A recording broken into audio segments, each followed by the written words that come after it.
Get in here before you freeze to death. Thank you, ma'am.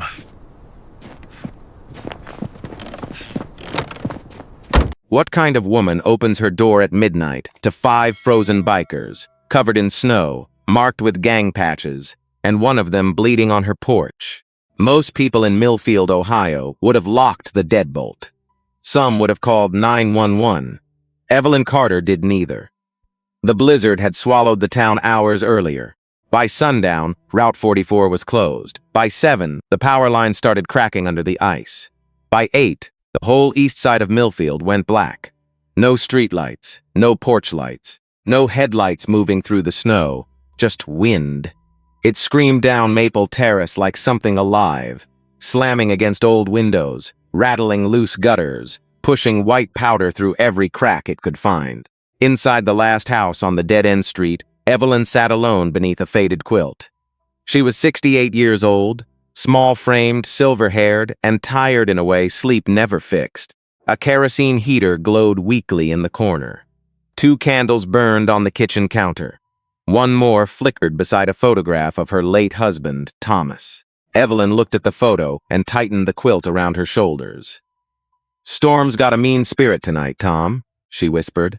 The house answered with a long wooden groan. Then came the knock. 3 heavy blows, not polite, not patient, desperate. Evelyn froze. Her hand stopped halfway to her coffee cup. The flame beside Thomas's picture bent hard, as if the house itself had taken a breath. Another sound followed, a man's voice outside, low, strained. "Mom, please." Evelyn did not move at first. She knew the world. She knew what people warned old women about. She knew what people warned black women about. Strange men, dark roads, bikers, trouble looking for a warm place to land. Her neighbor Patrice would have told her not to touch that door. The police dispatcher, if the lines were still working, would have told her to stay inside. But then Evelyn heard something else, a cough, a sharp, broken sound. Then a younger man groaned. She stood slowly. Her knees complained. The floorboards creaked beneath her slippers. She picked up the flashlight from the kitchen counter and walked toward the front hall. At the door, she paused. The wind shoved snow against the porch. The screen door trembled on its hinges. Evelyn looked back at Thomas's photograph across the room. For 1 second, she looked very old. Then her face changed, not fearless, decided. She unlocked the door. The storm burst in first, cold enough to steal her breath. Behind it stood 5 men, huge men, leather vests stiff with ice, tattoos climbing their necks, beards frozen white at the edges, snow packed across their shoulders like they had crawled out of a ditch. The man in front was broad and gray-bearded, with wraparound glasses fogged at the lenses. He held one hand up, palm open, trying to look harmless, though his whole body shook. Behind him, a younger biker leaned against the porch rail. Blood had soaked through his sleeve and frozen dark against the leather. The gray-bearded man swallowed hard. "Mom," he said, his voice barely holding together, "I'm sorry to scare you. We got caught out on the highway. One of my boys is hurt. We just need to get out of the cold." Evelyn looked from his face to the bleeding arm, then to the 4 men behind him. Their eyes were not wild. They were afraid. That was what changed it, not the patches, not the size of them, not the stories people told, the fear. Evelyn opened the door wider. "Well," she said, firm as church bells, "don't stand there dying on my porch. Get in here, all of you." The men stared at her. For a heartbeat, nobody moved. Then the young one nearly collapsed, and Evelyn Carter stepped forward into the storm to catch a stranger. They crossed her threshold one by one, bringing the storm with them. Snow dropped from their boots onto the thin rug by the door. Ice cracked off their sleeves. The smell of wet leather, cold metal, and blood filled Evelyn Carter's little front room, so fast it seemed to push the warmth into the corners. The gray-bearded man stayed nearest the door. "Mom, we don't want to trouble you," he said. "Just let the boy sit a minute. Soon as the wind breaks, we'll move on." Evelyn turned on him so quick he stopped talking. "Nobody is moving anywhere tonight." Her voice was not loud. It did not need to be. She pointed toward the kitchen table. "You, the bleeding one, sit there."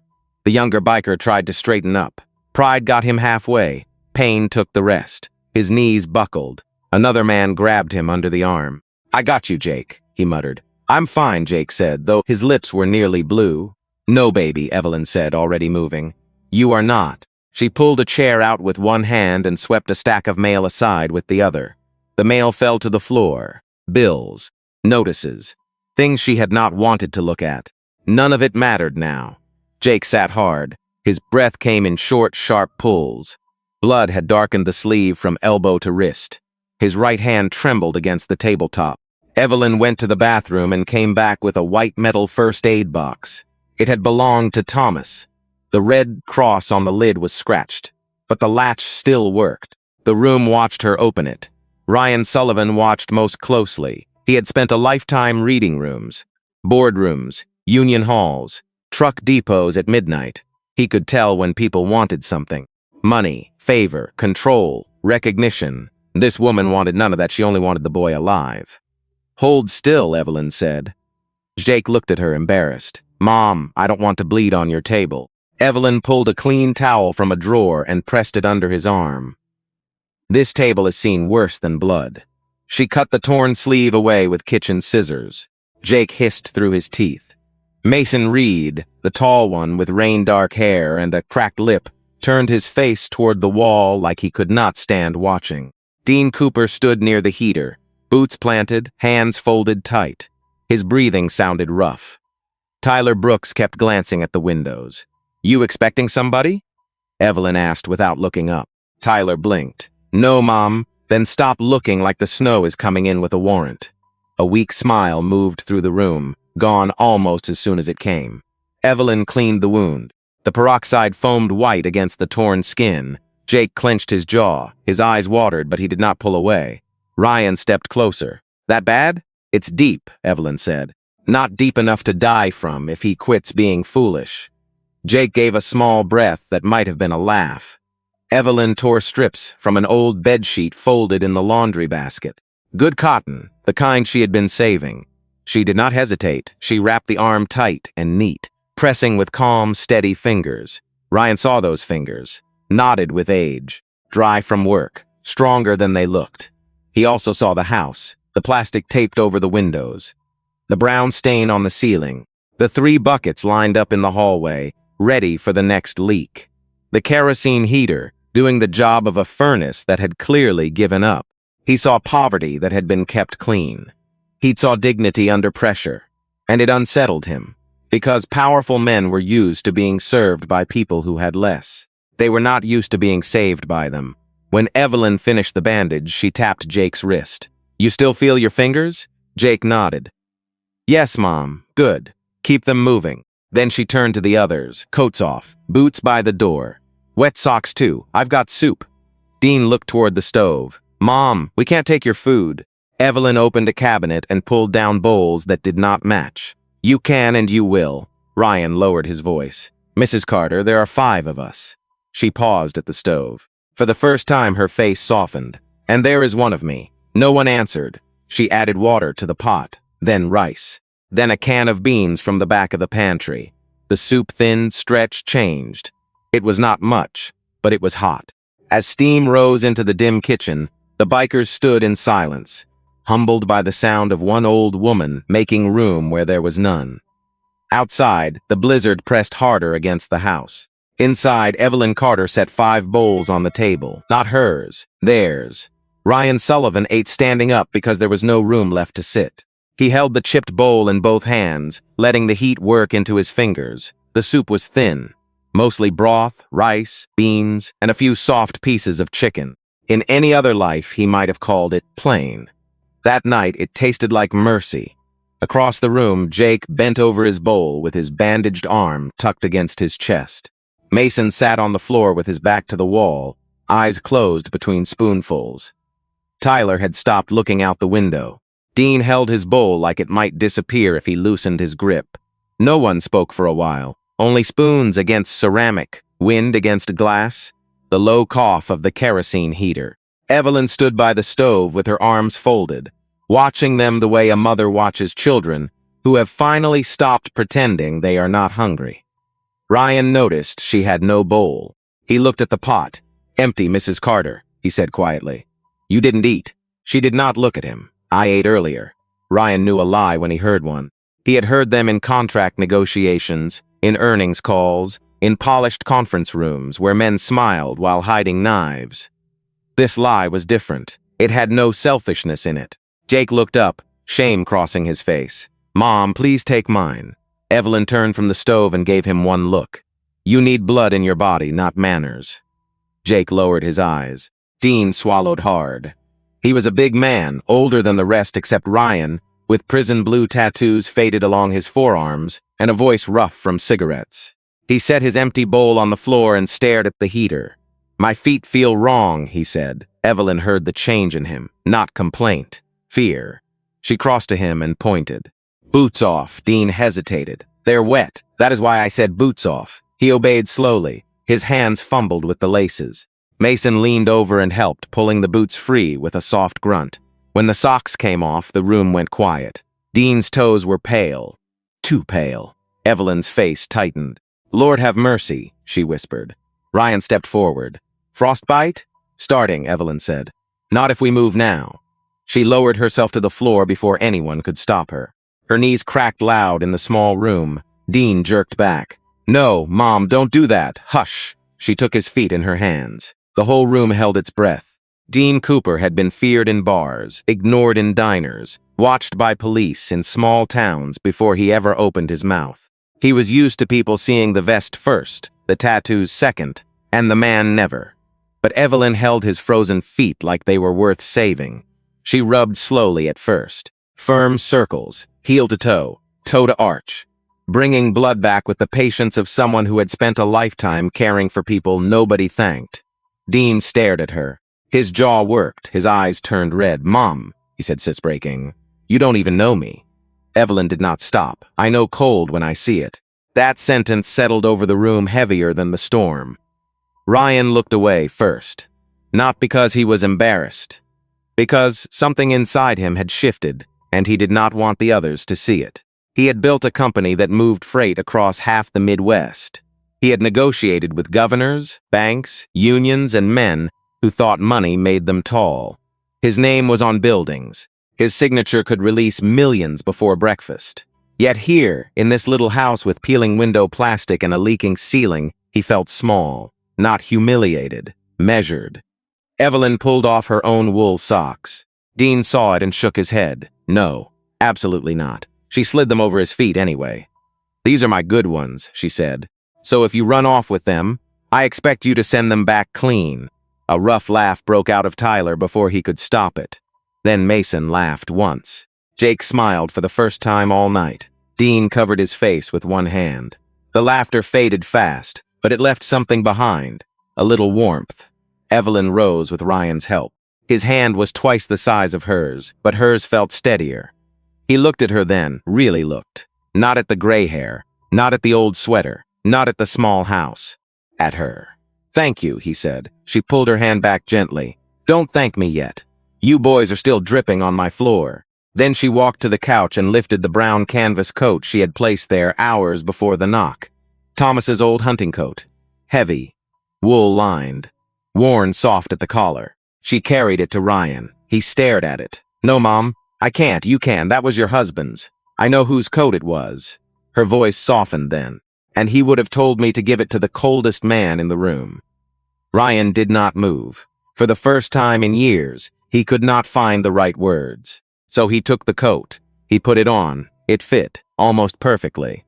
Evelyn looked at him wearing Thomas's coat, and for half a second grief crossed her face like a shadow passing over snow. Then it was gone. She turned back toward the stove. Outside, the blizzard kept trying to break the house open. Inside, 5 men who had been feared all their lives sat silent before an old woman who had nothing left to prove. By midnight, the 5 men had stopped looking like a threat. They looked like survivors. Mason was asleep on the floor with one quilt pulled to his chin. Tyler sat with his back against the bookcase, head tipped forward, boots drying by the heater. Dean had stretched out near the couch, Evelyn's wool socks on his feet, one hand resting over his eyes like he was hiding from what kindness had done to him. Jake fought sleep the longest. Pain kept pulling him back. Every few minutes his bandaged arm twitched, and Evelyn would glance over from the kitchen table. "Keep that hand moving, baby," she said softly. Jake opened and closed his fingers. "Yes, Mom." Ryan sat in Thomas Carter's coat near the front window. He had not slept. The collar still carried a faint smell of pipe tobacco, cedar, and old winter air. A husband's smell, a life smell. It made Ryan careful with every movement. He looked around the room again, not as a guest now, but as a man trying to understand the person who had saved him. There was a photograph on the mantel, Evelyn and Thomas on their wedding day. Her hand tucked into his elbow, his smile wide and proud. Beside it, another photo showed Evelyn in a cafeteria uniform, hairnet on, surrounded by school children holding paper plates. She was laughing in that picture, not politely, fully. Ryan's eyes moved to the ceiling. A long brown water stain spread above the hallway, then the buckets. 3 of them, placed with the kind of precision that came from practice. He looked at the windows. Plastic sheets taped over the glass. The tape had curled loose at one corner. Evelyn had pressed it back down so many times the adhesive had gone cloudy. Then he saw the table leg. One leg was propped up by an old magazine folded twice and jammed under the wood. The corner of the cover showed part of a man's face. Ryan looked away before he could recognize it. He was good at noticing things, too good sometimes. It was why he had built Sullivan Logistics from 2 used trucks into a company most people in Ohio had depended on without ever knowing his name. Grocery chains, hospitals, snow crews, small manufacturers. All of them moved through networks his company kept running. But tonight, none of that mattered. Not here. Here, he was just a frozen man wearing another man's coat. Evelyn rose slowly from the kitchen chair and checked the heater. The flame was low. Ryan stood. "Let me do that." She held up a hand. "Sit, Mrs. Carter, I can help." "You can help by staying warm," he almost smiled. Almost. She adjusted the heater with practiced care, then picked up the coffee pot and poured what little was left into a mug. She did not drink it. She carried it to Jake. Small sips. Jake took it with both hands. "Thank you." His voice cracked on the last word. Evelyn heard it, so did Ryan. Jake was 30, but in that moment he looked younger, like somebody's son after a bad night. "My mother would kill me if she saw me like this," Jake whispered. Evelyn sat beside him. "Then don't make her find out from a hospital nurse. You call her when you get home." Jake looked down at the mug. "She worries too much. That is what mothers do when they love you and still have sense." A faint smile moved across his face. Dean lowered his hand from his eyes. "My girl does that too." Evelyn turned. "Your wife, my daughter," Dean said. His voice changed on the word. Softer, cleaner. "She's 7. Calls me every night I'm on the road. Asks if I ate vegetables." Tyler gave a tired snort. "You lie?" "Every time." Evelyn looked at him over her glasses. "Don't lie to a child about vegetables. That's how society falls apart." This time the laughter was real, small, weak, but real. The wind punched the side of the house so hard the windows shook. The laughter died instantly. Everyone looked toward the dark glass. For a moment, the storm reminded them who was in charge. Then Evelyn stood. "Since nobody here is sleeping worth a nickel, I might as well make biscuits." Ryan frowned. "Mom, it's the middle of the night. I know what time it is. You don't have to do that." She opened a flour tin and scraped the bottom with a measuring cup. "I do not do things because I have to." That stopped him. Evelyn worked in silence. Last of the flour. Last spoon of sugar. A little buttermilk. Her hands moved slowly, pressing dough on the counter while 5 men watched, as if she were performing something sacred. Ryan felt something tighten behind his ribs. He had been thanked by mayors, praised by investors, applauded at charity dinners where people paid thousands to feel generous for one evening. But this was different. This was costly. This was real. At 3 in the morning, while the town slept frozen and dark, Evelyn Carter slid a pan of biscuits into the oven for strangers, and Ryan Sullivan made a quiet promise in the dark. Not out loud, not yet, but he made it. Morning came without asking permission. The first light pushed through the plastic-covered windows, pale and thin, turning the little living room from black to gray. The wind had finally stopped. Outside, Maple Terrace lay buried under snow, so clean it made every broken thing look gentle. Inside, the house smelled like coffee and biscuits. That was what woke them. not pain, not fear. Warm bread. Mason opened his eyes first. He blinked at the ceiling, confused by the unfamiliar room, the quilt over his shoulders, the sound of a coffee pot hissing on the stove. Tyler stirred beside the bookcase. Dean sat up slowly, touching the wool socks on his feet, like he still could not believe they were there. Jake woke with a sharp breath and looked at his arm. The bandage had held. Evelyn was at the stove, moving quietly in the same blue sweater she had worn all night. Her hair was pinned back, but loose silver strands had escaped around her face. She looked worn down to the bone. Still, when she turned and saw Jake awake, she smiled. "Morning, baby. You still with us?" Jake swallowed. "Yes, Mom. Good. I hate wasting good bed sheets." He laughed softly, then winced. Ryan stood from the chair near the window. Thomas's coat hung heavy on his shoulders. For a moment, he forgot where he was. Then he saw Evelyn lifting biscuits from a pan with a butter knife, placing them on a chipped plate, covering them with a towel to keep warm. Something in him tightened again. She had given them the night. Now she was giving them the morning, too.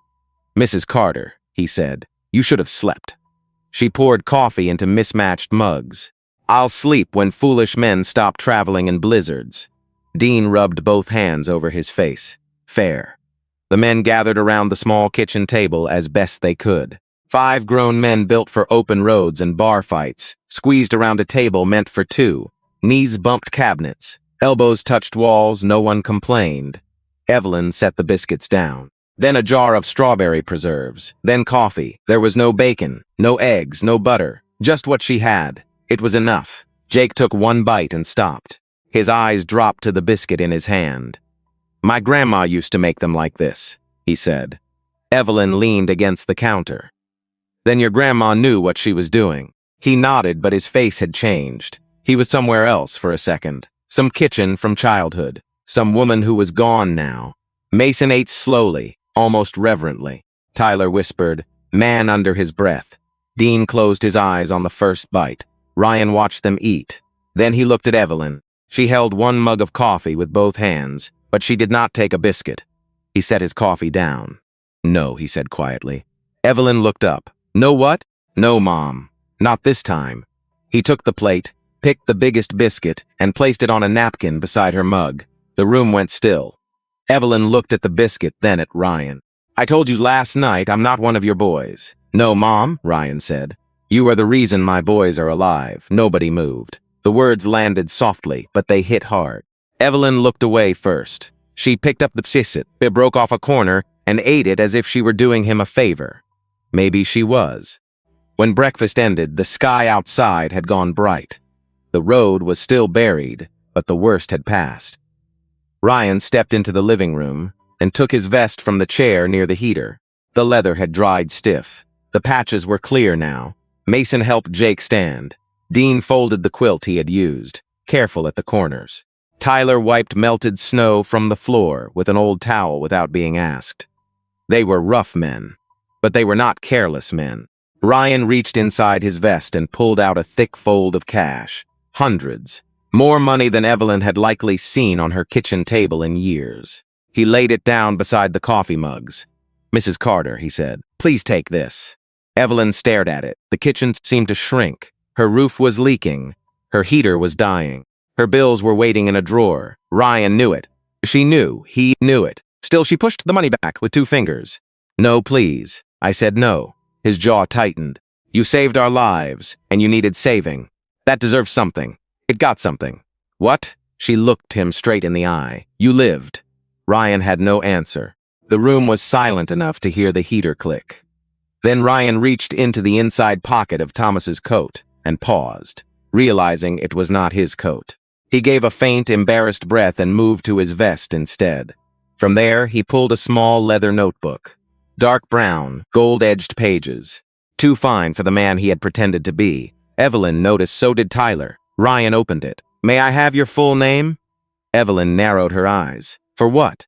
"A thank you note." "I don't need a thank you note." "I do." She studied him. Then slowly she said, "Evelyn May Carter." Ryan wrote it down with careful, deliberate strokes. "And the address?" She laughed once. "Honey, you are standing in it. I'd still like to write it correctly." She gave it to him. Ryan closed the notebook. Outside, sunlight hit the snow and flashed white through the window. Evelyn did not know it yet, but that little notebook had just become more dangerous than any wallet full of cash. The men did not leave like they had arrived. They left slower, quieter, changed in small ways even they did not fully understand yet. Mason shoveled the front steps with an old rusted shovel he found beside the porch. Tyler cleared a narrow path to the mailbox, kicking through snow up to his shins. Dean found a bag of rock salt near the back door, spread it carefully across the walkway, still wearing Evelyn's socks inside his damp boots. Jake stood in the doorway, pale but upright, his arm strapped to his chest with strips of her bedsheet. Ryan watched them work for a moment, then turned back to Evelyn. Thomas's coat was folded over his arm. He held it out with both hands. Evelyn looked at it. "You keep it on till you get where you're going." "Mom, I can't take your husband's coat, you already did. That was to survive the night. And morning air can kill a fool too," Ryan almost argued. Then he saw her face. There would be no winning. He put the coat back on. "I'll return it. You better." He nodded, but something in his expression said he meant more than the coat.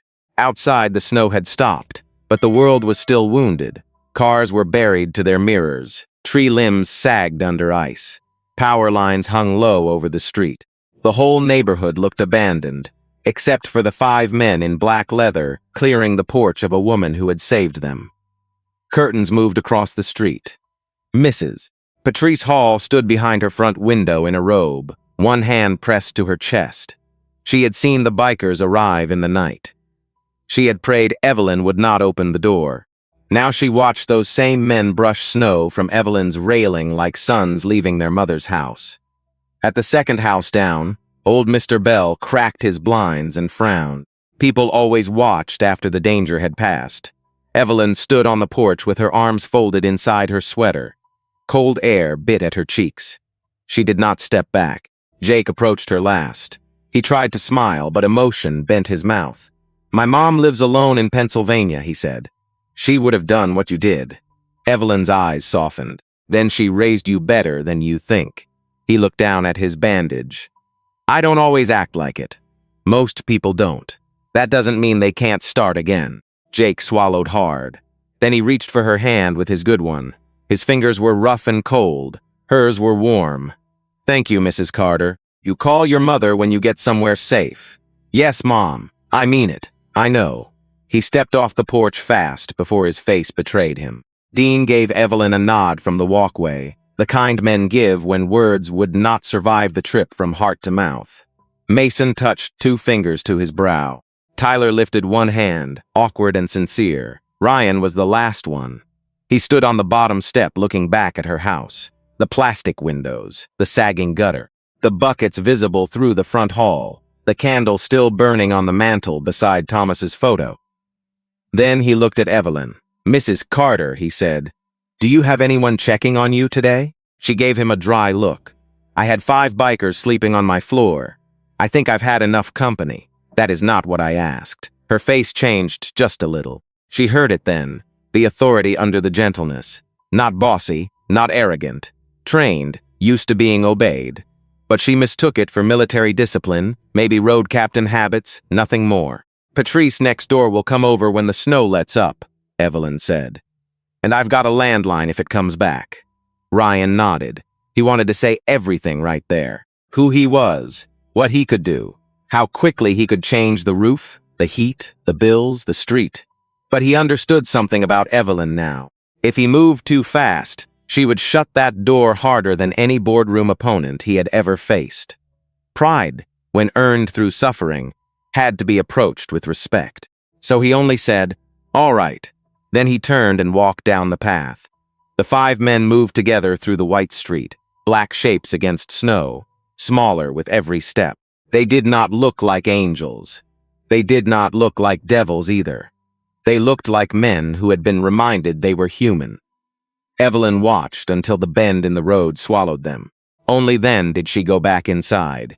The house felt larger without them. Colder, too. She closed the door, locked it, and leaned her forehead against the wood for a moment. Her shoulders dropped. Not from fear, from the weight of what she had carried all night. Then she returned to the kitchen. There were wet towels on the floor, empty bowls in the sink, flour dust on the counter, and one biscuit left beneath the cloth. She sat at the table and pulled it apart slowly. Across from her, Thomas's chair sat empty. Evelyn looked towards his photograph and gave a tired little smile. "Well," she whispered, "that was something. For almost 2 weeks, nothing happened. The power came back. The streets were plowed. The buckets went back under the roof leak. Evelyn washed the sheet she had torn for Jake and folded what remained of it for Rags. Life returned to its old rhythm. Quiet mornings, cold rooms, bills in the drawer. Then, on a Thursday afternoon, a delivery truck stopped in front of her house. The driver carried 2 sealed containers of kerosene to her porch. Evelyn opened the door. "I didn't order those." The young man checked his clipboard. "Paid in full, Mom. Delivery address matches. Paid by who?" He looked down at the paper. Sullivan Listics Foundation. Evelyn frowned. The name meant nothing to her. Not yet. The second delivery came 4 days later, and this time it was not kerosene. It was a white pickup truck with a ladder rack, a magnetic sign on the door, and 2 men in heavy work jackets stepping carefully through the snowmelt on Maple Terrace. Evelyn saw them from the kitchen window.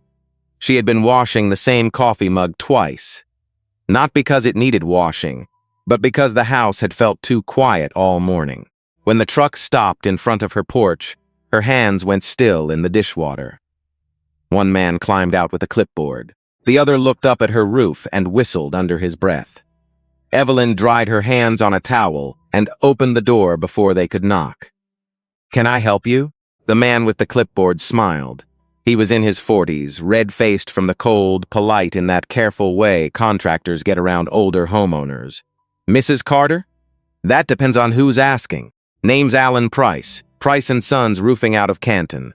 We were asked to come take a look at your roof." Evelyn's eyes narrowed. "Asked by who?"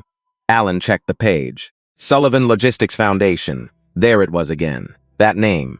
Evelyn did not move. "I didn't call any foundation." "No, Mom, I understand. It says here the inspection is prepaid. No charge to you. We just assess the damage, take photos, write up an estimate." The younger worker had drifted toward the side yard and was already looking at the gutters. Alan called to him. "Chris, don't climb anything till the lady says we can." Chris stopped at once. "Yes, sir." That small respect softened Evelyn by half an inch. Not enough to open the door wider, but enough to keep it from closing. She looked up at the roof. A strip of shingles had lifted near the chimney. The snow had melted into the weak spots, and last night one bucket in the hall had filled almost to the rim. She hated needing help. More than hunger, more than cold. Need had teeth. "Just an inspection?" she asked. "Yes, Mom. No papers with fine print. No papers for you to sign. No loan. No lien on my house?" Alan's face changed then. He understood what kind of world had taught her to ask like that. "No, Mrs. Carter. Nothing like that." Evelyn looked at him a long moment. Then she stepped aside. "You can look. You cannot tear, hammer, drills, or decide anything on my behalf." "Yes, Mom." The men worked for almost an hour, boots on ladders. Camera clicks. Soft voices above the porch roof. Evelyn stayed inside, pretending not to watch from behind the curtain. Patrice came over halfway through, wrapped in a purple coat and suspicion. "Evie," she called from the porch. "You all right?" Evelyn opened the door. "I'm fine." Patrice looked at the truck, then at the roofers, then back at Evelyn. White men on ladders never come free. Alan, halfway down the ladder, heard it and wisely said nothing. Evelyn almost smiled. "That is what I told them." Patrice lowered her voice. "This about those bikers? I don't know. You think one of them sent this? Maybe. The gray-bearded one?" Evelyn looked away too fast. Patrice caught it. "Mm-hmm." By late afternoon, Alan handed Evelyn a folder with photos clipped inside. He did not step over the threshold. "Mrs. Carter, I'm going to be honest. You need more than patchwork. The decking is soft near the back corner. Flashing is bad around the chimney. Gutters are pulling away. If we get another heavy freeze, you could have interior damage." Evelyn held the folder like it weighed 20 pounds. "How much?" Alan hesitated. She saw it. "That bad? For full replacement with repairs underneath, likely around 14 to 18,000, depending on what we find once it opens. Patrice made a sound behind her. Evelyn did not. She had learned years ago that poor people were expected to react to numbers they could never pay, cry, beg, laugh bitterly. Something. She gave them nothing. "Thank you for your time," she said. Alan nodded. "Someone from the foundation may call you. I do not have business with any foundation." He gave her a kind look. "Maybe they have business with you." After they left, Evelyn sat at the kitchen table with the folder unopened. The house ticked around her. The heater hummed. A drop of water landed in the hallway bucket plink. She stood, went to the wobbly table leg, and pulled out the old magazine she had folded beneath it months ago. The table dipped when she removed it.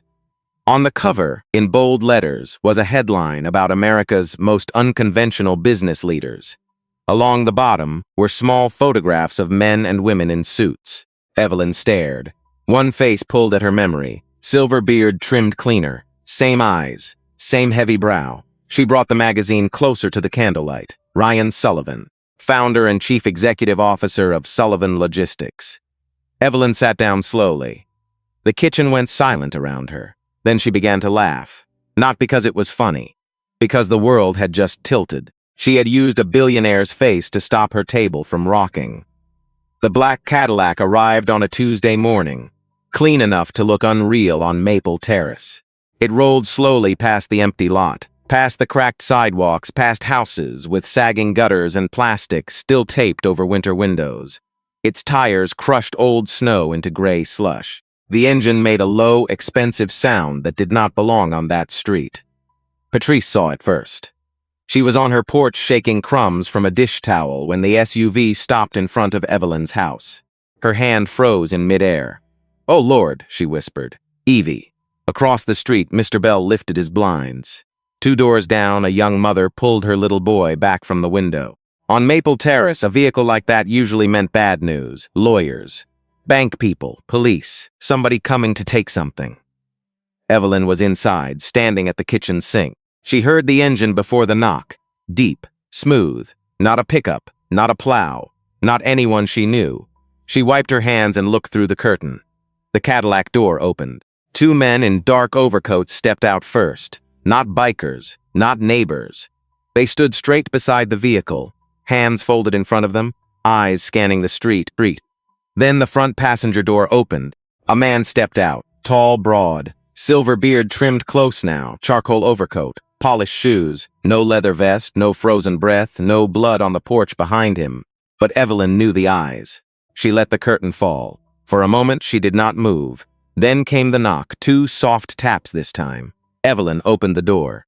Ryan Sullivan stood on her porch, holding Thomas's hunting coat folded neatly over one arm. "Good morning, Mrs. Carter." She looked past him at the Cadillac, then at the men standing near it, then back at his face. "Well," she said slowly, "you clean up different." Ryan smiled, but only a little. "Yes, Mom. You here to return my coat or buy the block?" One of the men by the car coughed into his fist. Ryan did not look back. "Both, maybe. If you'll hear me out." Evelyn crossed her arms. "I don't like maybes standing on my porch with bodyguards. They're not bodyguards." She raised one eyebrow. Ryan sighed. "They are bodyguards. That's what I thought." For the first time, the powerful man looked almost boyish, not weak, just caught. "I should have called first," he said. "You should have. I was afraid you'd tell me not to come."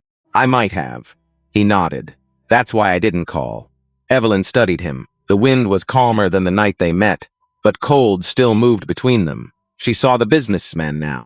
The cut of the coat, the watch half hidden at his cuff, the way the men by the car waited for him without being told. But she also saw the man who had stood half dead in her doorway, the one who had said, "Please." She stepped aside. "Wipe your feet."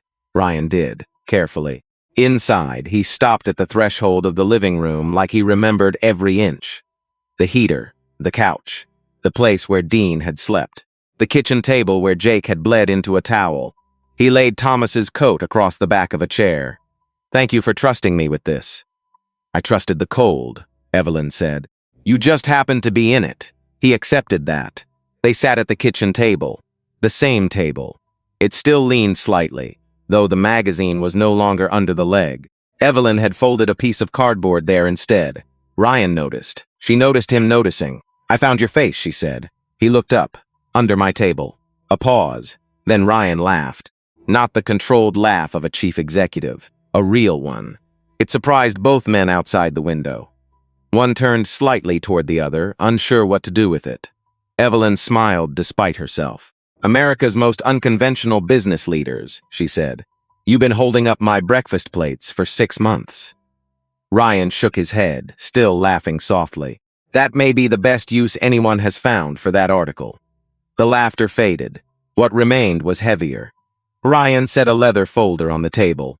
Evelyn looked at it like it might bite. "No checks," she said. "No checks, no cash, no cash, no charity parade with cameras is in my face. No cameras." "Then what?" Ryan folded his hands. "My name is Ryan Sullivan. I started Sullivan Logistics 30 years ago with 2 trucks and a rented warehouse outside Columbus. Today we move medical supplies, food shipments, emergency equipment, and freight across 6 states." Evelyn said nothing. He continued. "The night you opened your door, I was not a chief executive. I was not a wealthy man. I was not a man with influence. I was a freezing man with injured friends. And you treated me like my life mattered before you knew a single thing about me." His voice slowed. "That is rare, Mrs. Carter." Evelyn looked toward Thomas's photograph. Ryan opened the folder but did not push it toward her yet. "I did not come here to repay you. You made it clear you would not accept that. I came because I saw this house. I saw this street. I saw what happens when good people keep holding a community together while everyone with resources looks away." Evelyn's face tightened. He leaned forward. "And I am done looking away." Evelyn did not touch the folder. She kept both hands flat on the table, fingers spread as if she were holding herself in place. Ryan saw that and slowed down. Power had taught him speed, move fast, decide fast. Sign before hesitation enters the room. But Evelyn was not a deal. She was not an acquisition. She was a woman who had survived by refusing to owe anyone more than she could carry. So he opened the folder himself. "One thing at a time," he said. "And you can stop me whenever you want. I will. I believe you." He turned the first page. "Your house." Evelyn's eyes lifted. "No, you haven't heard me yet. I heard enough." Ryan nodded once, not offended. "Then hear this part. We are not buying it. We are not taking it. We are not changing what makes it yours. My foundation will pay licensed local contractors to repair what is unsafe. Roof, furnace, electrical, insulation, windows, plumbing where needed." Evelyn's mouth tightened. Ryan continued before fear could harden into refusal. "The back porch stays exactly as it is." That reached her, just a little. He saw it in her eyes. "Thomas built that porch," he said. "You told Dean while he was half asleep. You thought nobody heard you." Evelyn looked away. "He built it with his hands," she said. "Then we do not touch it." The room grew quiet. A drop of water fell into the hallway bucket. Plink. Ryan looked toward the sound. "So we start with the roof." Evelyn folded her arms now. "And what do you get?" He understood the question behind the question. "Who profits from my need?" "Nothing," he said. "Everybody gets something. I get to do the right thing after someone did it for me first." She studied him as if looking for the trap. There was none. That made it harder. Ryan turned another page. "There's an empty storefront on Warren Street. Used to be Millfield Hardware." Evelyn knew it. Everybody did. Boarded windows, faded sign, weeds through the sidewalk. Another dead tooth in a town that had lost too many. "What about it?" "I want to turn it into a community kitchen." Evelyn blinked. Ryan leaned forward. "Not a soup line, not a place that makes people feel small. A real kitchen, tables, warm lights, meals 5 days a week, after-school food for kids, senior meals, a pantry wall, a place where people can sit down and be treated like neighbors." Evelyn's face changed before she could stop it. He had named something she had never dared to imagine. She saw children with backpacks at tables, old men eating beside widows, mothers resting their hands around coffee mugs because someone else had cooked for once. Then she shut the image down. "That sounds expensive." "It is." "And who runs it?" Ryan looked straight at her. "You do." She laughed once, sharp and disbelieving. "Now I know you hit your head in that snow. I mean it, I am 68 years old. You fed 5 grown men with 1 pot of soup and half a pantry. That is not operations. Ryan's mouth softened. Mrs. Carter, I employ people with business degrees who could not have done what you did that night. They can manage inventory. You understand hunger. There is a difference. That landed deep. Too deep. Evelyn's throat moved, but no words came. Ryan turned the next page. Paid position. Full-time if you want it. Part-time if you do not. Staff of 5, hired from this neighborhood. We cover rent, equipment, utilities, insurance, and food supply for the first 3 years. After that, we build partnerships with churches, grocery stores, local farms, and county programs. Evelyn whispered, Staff? Yes, Mom. From Maple Terrace? As much as possible. Her eyes moved to the window. Patrice was outside, pretending to inspect her mailbox, but really watching the Cadillac. Evelyn almost smiled. Patrice would run that place like the Pentagon. Then we should talk to Patrice. Evelyn looked back at him, and the almost smile vanished under something heavier. Why this street? Ryan did not answer quickly, because the honest answer mattered. Because when the storm came, most doors stayed closed. Yours opened. That should not be the only open door on Maple Terrace. Silence. The heater clicked. The candle beside Thomas's picture flickered. Ryan turned one more page. There is more. Evelyn closed her eyes. Lord, a block grant for Maple Terrace. Sidewalk repair. Streetlights on the south end. The empty lot at the corner becomes a playground if the city approves the permit. Her eyes opened. Fast. A playground? Yes. For the children here? For the children here. Her hands shook then. Not much, but enough. Ryan saw it and stopped talking. Evelyn looked toward the front window. Across the street, 2 little boys in puffy coats were dragging a broken sled over a curb because there was nowhere safe to play. Their mother called them back from the road as a county plow groaned past the intersection. Evelyn watched them until they disappeared. When she spoke, her voice had changed. What else is in that folder? Ryan's eyes softened. One last thing. He turned the final page. 2 annual scholarships for Millfield High seniors who show community service, trade school, community college, university. Their choice. $15,000 each. Evelyn sat very still. Ryan's voice lowered. They will be called the Thomas and Evelyn Carter Scholarships. That broke through the place she had protected for years. Not loudly, not dramatically. Her chin trembled once. Then the tears came, slow, quiet, unstoppable. The first day the Thomas and Evelyn Carter Community Kitchen opened, people lined up before sunrise. Not because there was a camera crew. Not because Ryan Sullivan stood near the door in a dark coat, with half the town suddenly realizing the biker from the storm was the same man whose company name sat on trucks across the Midwest. They came because the lights were on. Because the windows glowed warm on Warren Street. Because for the first time in years, an empty building in Millfield had become something alive. Evelyn stood behind the counter in a clean white apron, her hands resting on the edge of a stainless steel prep table. She had seen the new roof go on her house. She had felt real heat come through the vents. She had watched streetlights rise on Maple Terrace, and children run across a playground where weeds used to grow. But this was different. This was not something given to her. This was something trusted to her. Patrice Hall stood beside her, reading from a clipboard like she had been born holding one. Soup station ready. Coffee ready. Senior table reserved. And if Ryan's people try to put one more ribbon on anything, I'm cutting it with kitchen scissors. Ryan heard her from across the room and wisely looked at the floor. Dean, Mason, Tyler, and Jake had ridden in that morning under clear skies. Their motorcycles sat outside, lined up beside city cars, church vans, and old pickups. Jake's arm had healed, though a pale scar ran from elbow to wrist. He carried boxes of canned goods through the back door without being asked. At 10 o'clock, the mayor arrived. So did the local paper. So did people who had ignored Maple Terrace for years. They smiled too wide, shook hands too long, used words like partnership and revitalization as if they had discovered the place themselves.